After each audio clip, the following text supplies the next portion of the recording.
Hi, we are doing a presentation on containers.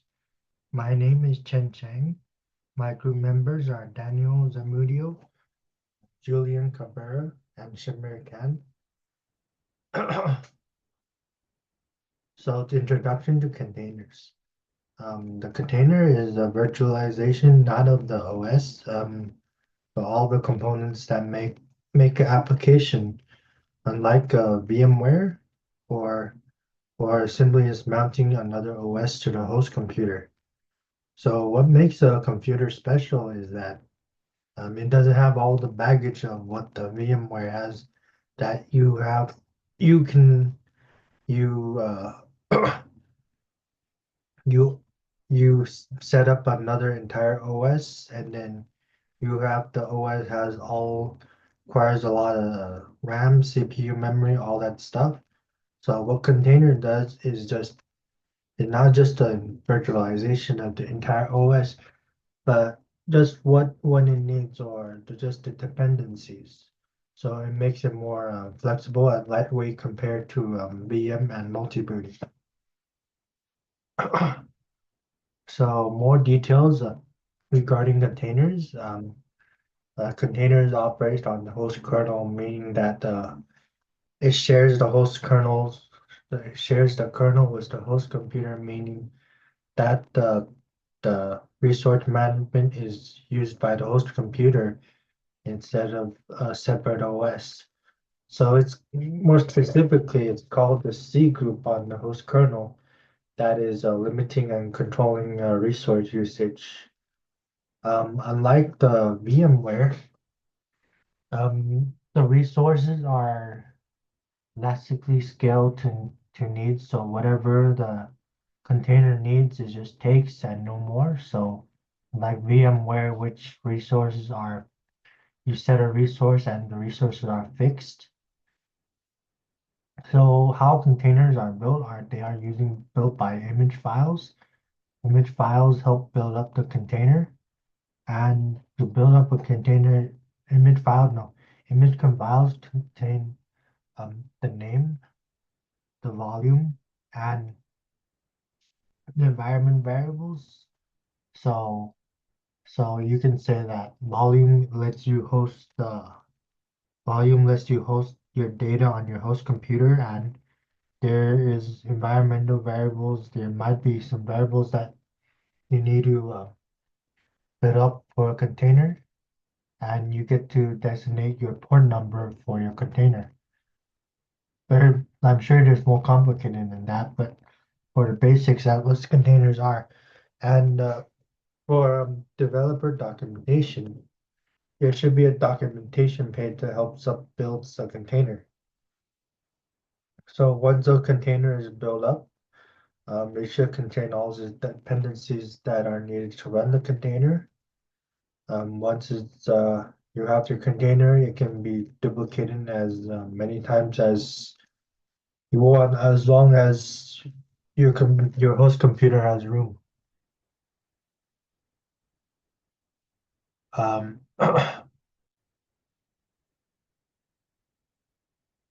so the benefits of containerization continued because like we said before, because all the dependencies of a container is packaged. The containers work across any environment. And then because it has the OS, the virtualization of the OS, it has all the requirements, the compatibilities, all of it is packaged in one package called the container. So it's not really hard to set up. So it just takes several steps to set up. Um, more complicated. I'm sure there's more complicated containers, but it's much easier to use than an OS model OS. So because it's easy to set up, it's easy to modify, and like we said before, it can be duplicated, and in short, all the benefits, the containers, because containers are lightweight, it's easy to set up, it's modified, and could be worked across all environment.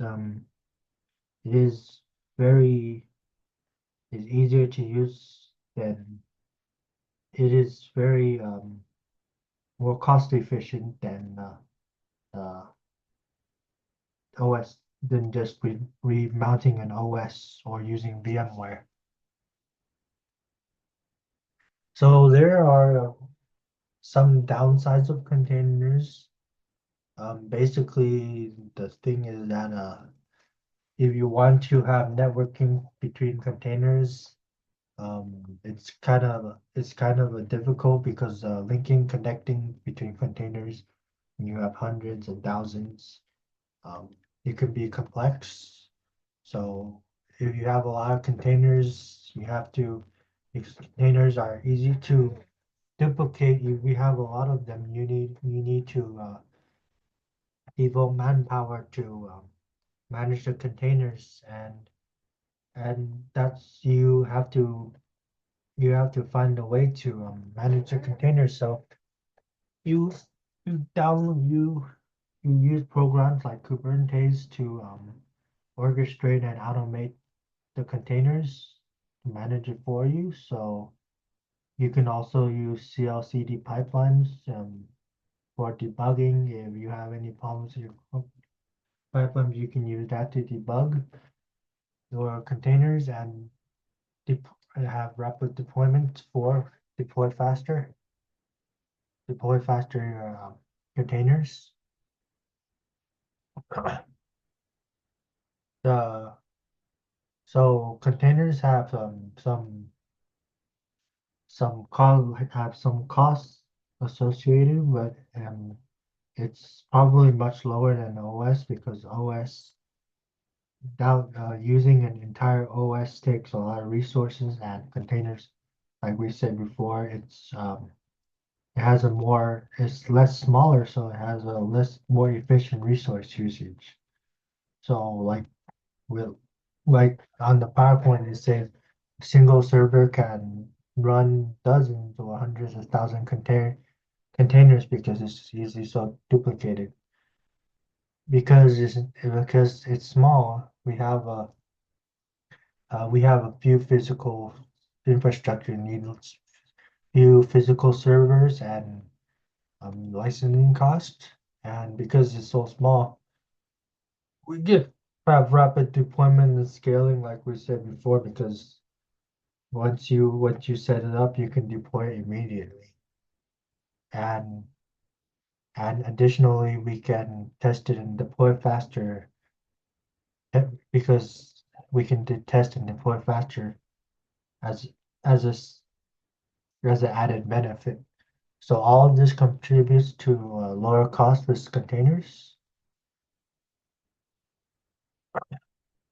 So containers, we might say before, it has a better efficiency, but there's always a price with everything. So um, we if you want to manage hundreds of containers, you have to invest in some orchestration programs that manage and automate all your containers such as Kubernetes and OpenShift. And to use those orchestration platforms, you need to have the training, you need to have the skills. So you might need some trainings or certifications, and then the companies may need to hire some specialists if you don't have any specialists invested in your company. So so some programs may need to be rewritten um, to be run effectively in containers. So that's also a cost to look at. So and sometimes containers by itself is not complex, but if you have hundreds and thousands containers, it's it's very complex. So it becomes very complex to manage. So you need to have a challenge in all areas of IT, in networking, storage, logging, security, and compliance, and and that cost comes at a cost. So real world usage of containers. A lot of companies separate their services into containers into for each and one of their service. So Netflix, for example, separates all their services into different containers. Their movies, their streaming platforms, um, um, their their separate their security. Um, Google, for instance, Google also does that too, such as the YouTube program. Um, YouTube is into one container, and Google Maps is another container, and Google Docs, and a lot of whole other services. And we can say that eBay too had separated their services into um, hundreds of containers because that's easier to manage. So like like we said before, they had if they wanted to automate all those containers, they need Kubernetes, which is what eBay did. They um, utilized this this out orchestration program to manage all their containers and in their cloud infrastructure. So in conclusion, contain because IT structures are growing bigger and bigger, we need to find a solution to have cost efficiency. So if you have to mount an OS, for example, every time you need a new system, it wouldn't be very efficient, and because the resource allocation is huge for every time you make a new OS, and that's not very cost efficient. So containerization um, offers a more lightweight, faster, and manageable alternative by packing by only the necessary components for each application, which in turn reduces the cost needed to manage resources for each container. So, but each container, but if you have duplicates, have a lot of containers, you have orchestration programs to manage and automate all those containers, which can cost quite a lot if you don't have specialists maintaining it. So, but if you have just a few containers, it's much more manageable than having to um, than manual than VMware or mounting another OS or yes. And that's our presentation, and thank you.